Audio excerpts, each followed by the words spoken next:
A magnitude 4.9 earthquake occurred off east coast of Kamchatka, 146 kilometers SA of Petropavlovsk-Kamchatsky, Russia, or 1,619 kilometers E of Komsomolsk-on-Amur, Russia, on Thursday, the 31st of July 2025, at 11 hours 49 minutes and 12 seconds local time.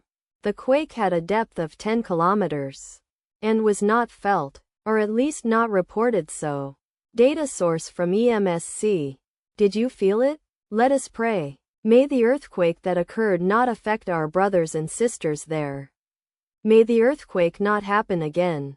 And may God protect everyone. Amen.